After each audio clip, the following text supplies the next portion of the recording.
हमारे साथ, क्योंकि लखनऊ से भी अब तस्वीरें आ रही है। उत्तर प्रदेश की लखनऊ की तस्वीरें देखते हैं, क्योंकि वहां पर भी आज मनाया जा रहा है स्थापना दिवस और सीएम को सुनते हैं।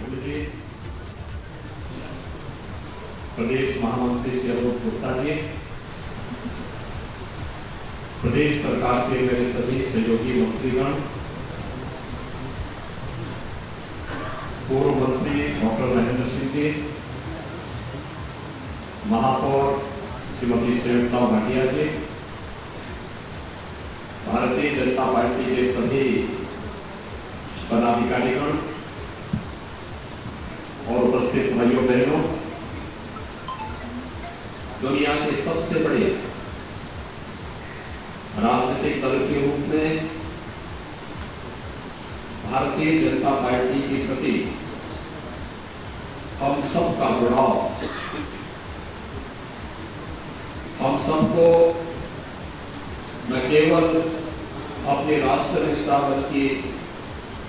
समाज के अंतिम पायदान पर बैठे हुए व्यक्ति की सेवा करने का भी एक सौभाग्य प्रदान करता है। दुनिया के ऐसे सबसे बड़े राजनीतिक दल के साथ हम सभी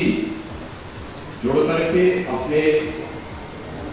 जीवन के सेवा के कार्यक्रम को आगे बढ़ाने का कार्य प्राप्त कर रहे हैं। इस अवसर पर भारतीय जनता पार्टी की स्थापना दिवस की 42वीं वर्षगांठ के अवसर पर मैं पूरे प्रदेश भर के कोटि कार्यकर्ताओं को हृदय से बधाई देता हूं, अपनी शुभकामनाएं देता हूं। भाइयों बहनों, भारतीय जनता पार्टी की यात्रा देश और दुनिया के राजनीतिक विश्लेषकों के लिए बहुत आश्चर्य का विषय है, लेकिन ये यात्रा बहुत कुछ कह देती है। राष्ट्र के प्रति हम सबकी एक अविच्छिन्न निष्ठा, अपने मूल्यों और आदर्शों के प्रति हमारी समर्पण का भाव और समाज के अंतिम पायदान पर बैठे हुए उस व्यक्ति को, जिसे पंडित दीनदयाल उपाध्याय जी ने जिसके लिए अंत्योदय की बात की थी, उस तक शासन की योजनाओं को पहुंचाना हम सबके ध्येय, जीवन का एक ध्येय है। और उस ध्येय को प्राप्त करने के लिए जब हम सब एकजुट होकर के कार्य करते हैं, वहां प्रत्येक नागरिक को स्वतःस्फूर्त भाव के साथ इस दल के साथ जोड़ने में सफल होता है। आज भारतीय जनता पार्टी अपने यशस्वी नेतृत्व प्रधानमंत्री श्री नरेंद्र मोदी जी, राष्ट्रीय अध्यक्ष श्री जेपी नड्डा जी के नेतृत्व में दुनिया के सबसे बड़े राजनीतिक दल के रूप में दुनिया के सामने लोकतंत्र के प्रति आम जनमानस के मन में भी आस्था का भाव पैदा कर रही है। याद करिए, भारतीय जनता पार्टी अनेक उतार चढ़ाव की इस यात्रा को आगे बढ़ाते हुए कार्य की है। 1952 में जब पहला आम चुनाव इस देश के अंदर हुआ होगा, तब भारतीय जनसंघ की स्थापना होती है। भारतीय जनसंघ के पीछे, स्थापना के पीछे का उद्देश्य भी यही था कि हमें सत्ता की राजनीति नहीं, बल्कि हमें भारत के प्रति समर्पण का भाव पैदा करने वाले लोगों को एक राजनीतिक दल के रूप में आगे बढ़ाने का कार्य करना है। और उस समय जब तत्कालीन सत्ताधारी दल भारत की अखंडता के साथ खिलवाड़ करके कश्मीर को भारत से अलग करने की साजिश कर रहा था, उस स्थापना काल से ही अगर बलिदान देने की आवश्यकता पड़ी, यानी 1 वर्ष के अंदर ही अगर किसी दल ने उस समय अपना बलिदान किया था, तो भारतीय जनसंघ के संस्थापक अध्यक्ष डॉक्टर श्यामा प्रसाद मुखर्जी ने कश्मीर के लिए अपने आप को बलिदान कर दिया था। और जब भी आवश्यकता पड़ी,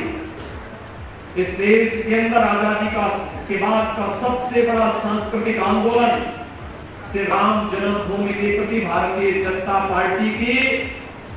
समर्पण का, भारतीय जनता पार्टी के कार्यकर्ताओं के समर्पण पर कोई संदेह नहीं कर सकता। और यही नहीं, जब भारत के लोकतंत्र का गला घोटने का कार्य हुआ तो लोकतंत्र को बचाने के लिए भी अपने दलीय निष्ठा से ऊपर उठ करके लोकतंत्र के प्रति अपने समर्पण का भाव व्यक्त करेंगे। भारतीय जनसंघ को उस समय विसर्जित करके भारतीय जनता पर, उस समय जनता पार्टी का हिस्सा बना करके भारतीय जनसंघ ने लोकतंत्र के प्रति और भारत के प्रति अपनी निष्ठा को भी देश और दुनिया के सामने व्यक्त किया। जनता पार्टी के विफल प्रयोग के बाद जब 1980 में फिर से जनता पार्टी से अलग होकर के एक नए दल के रूप में अपनी यात्रा को प्रारंभ करने की बात हुई, तो भाइयों बहनों, वह तिथि 6 अप्रैल 1980 थी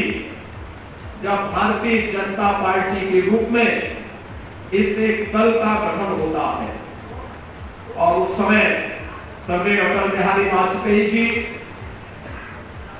श्री लाल कृष्ण आडवाणी जी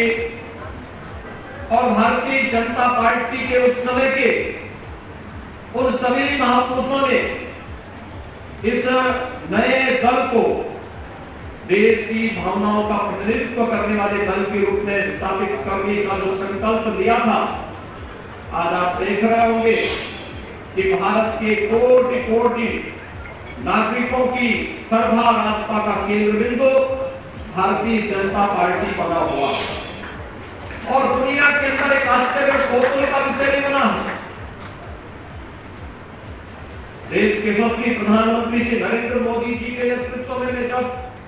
2014 में केंद्र में सरकार बनी, कोई सोचता था कि भारतीय जनता पार्टी की बनने वाली ये सरकार देश के अंदर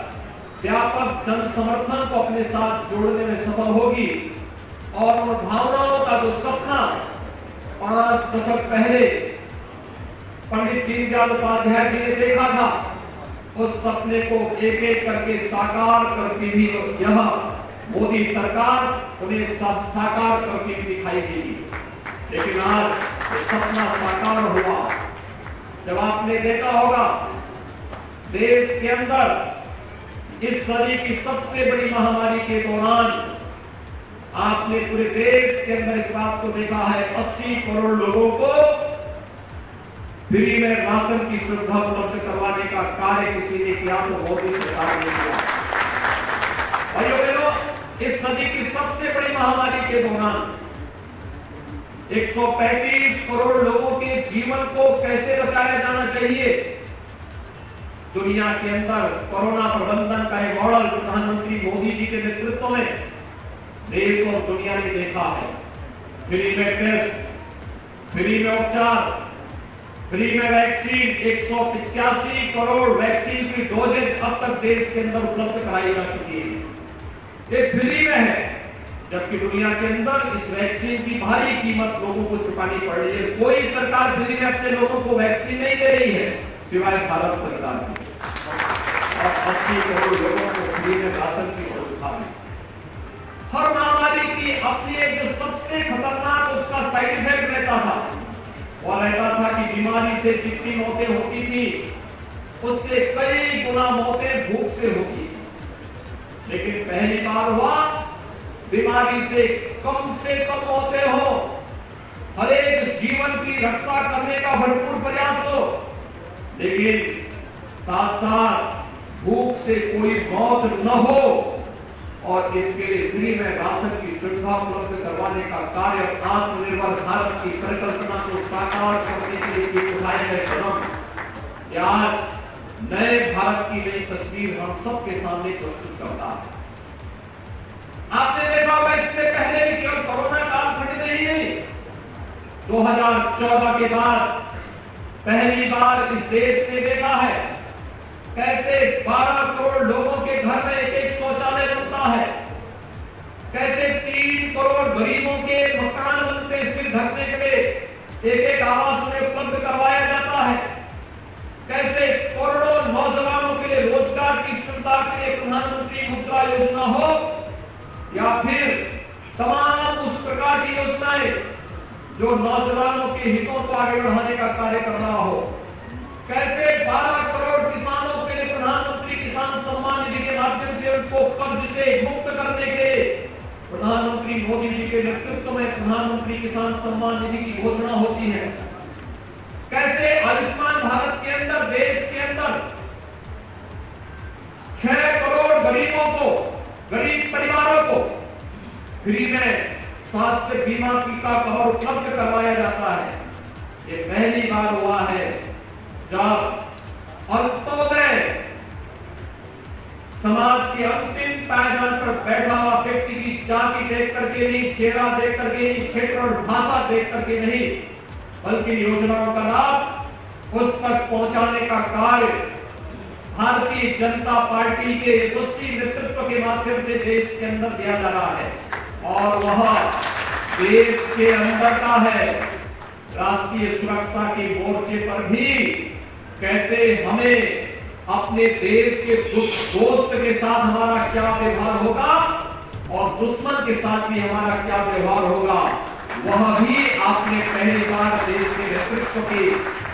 क्षमता के माध्यम से आपने देखा है। और इसलिए भाइयों बहनों, हम सबको अपने नेतृत्व पर गौरव की अनुभूति करते हुए आज हम सब इस बात को जानते हैं कि भारतीय जनता पार्टी के नेतृत्व में चलने वाली केंद्र की सरकार हो या विभिन्न राज्यों के अंदर की सरकारें, ये देश के अंदर एक प्रत्येक नागरिक की भावनाओं का प्रतिनिधित्व करते हुए न केवल उनके हितों का समर्थन करने का कार्य कर रही है, बल्कि राष्ट्र का हित सर्वोपरि है, इस भाव को कहने वाला देश का एकमात्र राजनीतिक दल है जो नेशन फर्स्ट की थ्योरी को आगे बढ़ा करके देश पहला और दल का हित उसके बाद, ये कहने वाला एकमात्र दल है और भारतीय जनता पार्टी है, जो संकल्प एक एक करके हमारे पूर्वजों ने, उन महापुरुषों ने देखा था, उन संकल्पों को साकार कर रही केंद्र की मोदी सरकार आज देश और दुनिया के लिए कौतूहल का विषय बना हुआ है। तो एक राजनीतिक दल कैसे दुनिया के अंदर देखते ही देखते छा जाता है। अमित शाह जी जब देश के अंदर भारतीय जनता पार्टी के राष्ट्रीय अध्यक्ष थे, दुनिया के सबसे बड़े राजनीतिक दल के रूप में भारतीय जनता पार्टी का फैलाव वह भी पूरे देश ने और पूरी दुनिया ने देखा। आज भाइयों बहनों, 42वां संस्थापक स्थापना दिवस का कार्यक्रम पूरे देश के अंदर हो रहा है और 42वें स्थापना दिवस कार्यक्रम के अवसर पर आज हम सब का एक गौरव की जिसका आज हम सब के लिए गौरव का विषय है कि भारतीय जनता पार्टी के स्थापना दिवस का एक कार्यक्रम हम सभी को इस दिशा में आगे बढ़ने के लिए बहुत एक नए संकल्प के साथ आगे बढ़ने की एक नई प्रेरणा प्रदान करना है। आज के इस अवसर पर मैं एक बार फिर से उत्तर प्रदेश के अंदर अभी भारतीय जनता पार्टी के नेतृत्व में नई सरकार का गठन हुआ। हम सब जानते हैं 2017 में लगभग 14 वर्ष के वनवास के बाद भारतीय जनता पार्टी की वापसी हुई और 2017 में भारतीय जनता पार्टी के नेतृत्व में प्रधानमंत्री मोदी जी के आह्वान पर पूरे प्रदेश ने भारतीय जनता पार्टी को अपना समर्थन दिया था और पिछले 5 वर्ष के दौरान सरकार और संगठन ने बेहतरीन समन्वय करते हुए प्रदेश के अंदर बिना किसी भेदभाव के गांव, गरीब, किसान, नौजवान, महिलाएं, समाज के प्रत्येक तबके के हितों के लिए जो कार्य किए,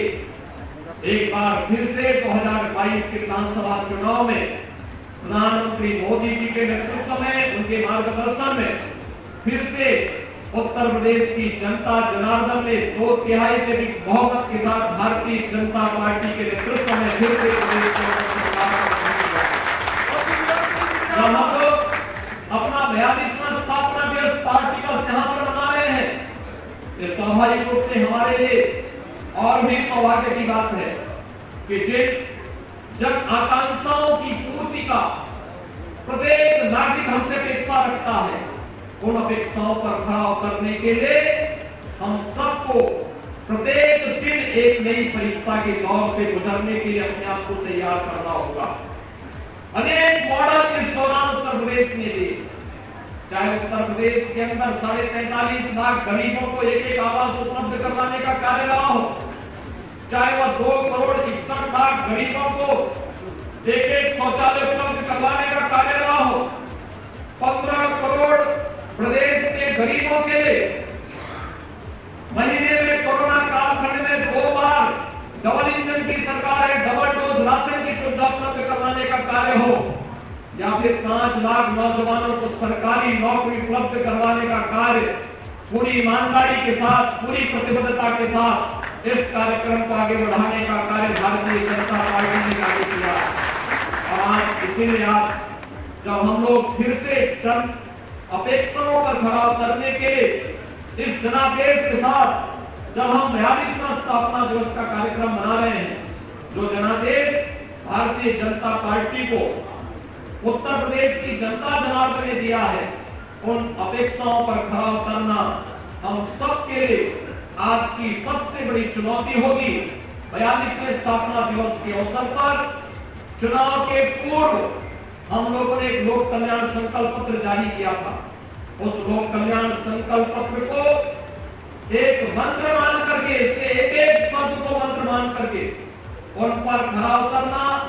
उनको अंगीकार करना, जनता जनार्दन से किए गए उन सभी वायदों को एक संकल्प के रूप में आगे बढ़ाने के व्रत के साथ हमें आगे बढ़ना होगा। इस विश्वास के साथ मैं आज के इस अवसर पर एक बार प्रदेश भर के सभी कार्यकर्ताओं को 42वें स्थापना दिवस के अवसर पर मैं हृदय से बधाई देता हूं। पार्टी के संस्थापक भारतीय जनसंघ में